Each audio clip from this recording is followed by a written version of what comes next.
There's a strange silence that comes with becoming the richest person in your family. No one tells you about it when you're young. People talk about success like it's loud: expensive cars, a bigger house, vacations, designer clothes. But real success, the kind that changes the direction of your bloodline, arrives quietly. It starts with one person making different decisions while everyone else keeps living the same story. You were not supposed to become rich, at least, not according to the pattern. Your family had already written the script before you were born. Study hard, get a stable job, earn enough, survive, repeat. The goal was never freedom.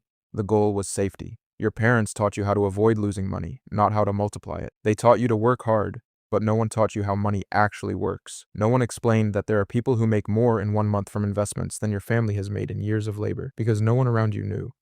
As a child, you watched your parents count cash at the end of the month, bills on the table, groceries becoming more expensive, every purchase discussed like a negotiation, every emergency felt like a disaster. You didn't know it then, but those moments were teaching you something. They were teaching you that money controls emotions.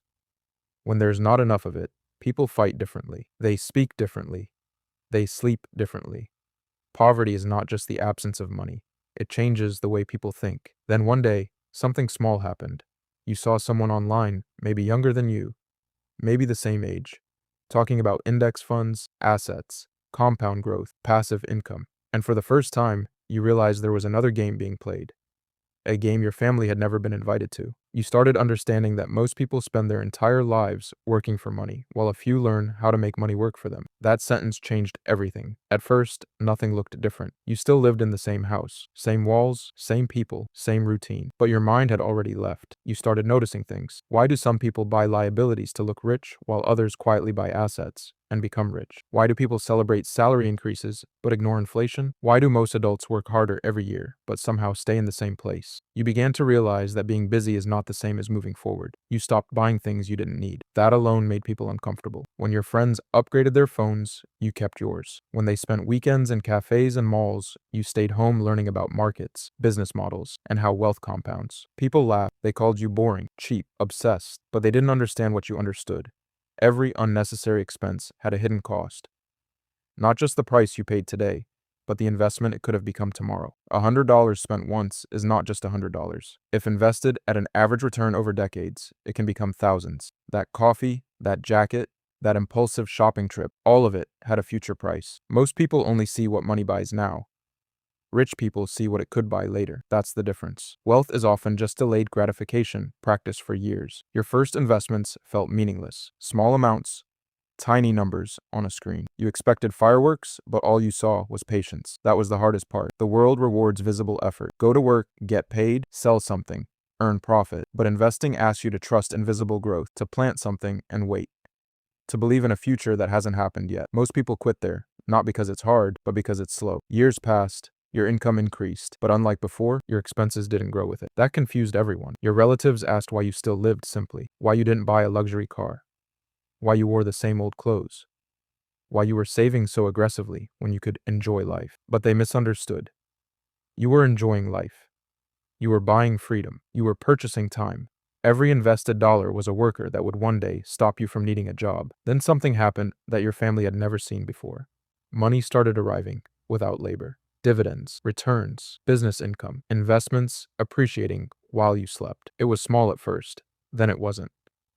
The strange thing about compound growth is that it looks like nothing for a long time, and then suddenly it looks like luck. People only notice the result.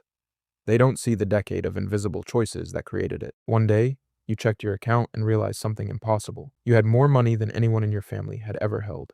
Not because you won the lottery, not because you inherited anything, but because you broke the pattern. You became the first person to understand leverage, the first to learn that money follows systems, not wishes, the first to realize that rich people are not always smarter.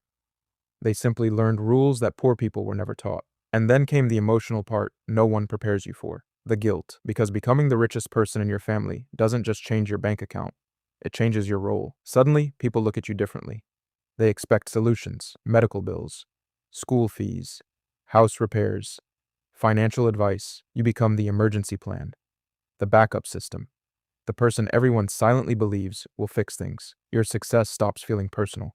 It becomes communal. That's when you understand the true cost of breaking generational poverty. You're not just climbing, you're carrying. You're trying to build your own future while supporting the past, and some days that weight feels unfair. Because while others are spending their salaries on vacations, you're paying for things your family never had the chance to prepare for.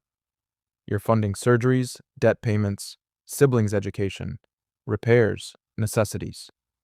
You become rich, but your money belongs to many stories. People say money changes people. That's only half true. Money reveals people. Some relatives become proud of you. Others become distant. Some ask for help respectfully. Others begin to believe your success belongs to them. Some celebrate your wins. Others quietly resent them. Because your growth becomes a mirror.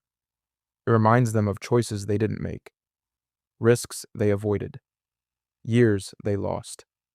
Your existence proves that another path was possible, and not everyone wants that reminder. You notice something else too. The richer you become, the less you care about looking rich. The expensive things lose meaning. Because once you've seen what financial security feels like, status becomes childish. A car can't compare to knowing your parents can retire peacefully. A watch can't compare to paying for your siblings' education without stress. Luxury loses power when your priorities evolve.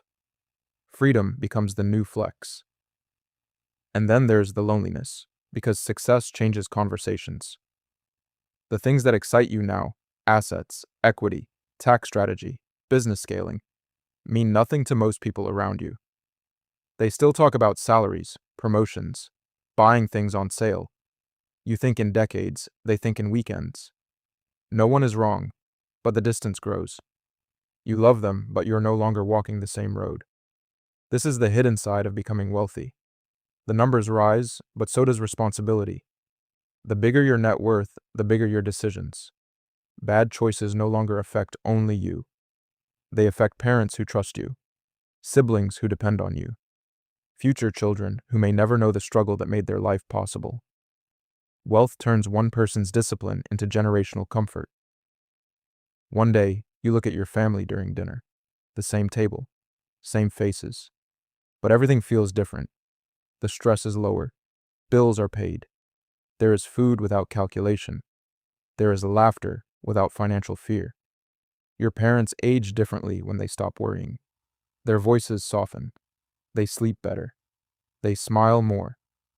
That's when you realize wealth is not money. Wealth is reducing suffering. That's the real metric. You begin to understand that the first rich person in a family is never just earning for themselves. They are rewriting history. They are changing what the next generation considers a normal. Your children may never understand why you saved so aggressively, why you sacrificed nights out, expensive trends, short-term comfort. And that's the point. Your sacrifice should become invisible to them. Their ease should be built on your discipline. There is a moment, maybe late at night, when you finally understand what all of this was really about.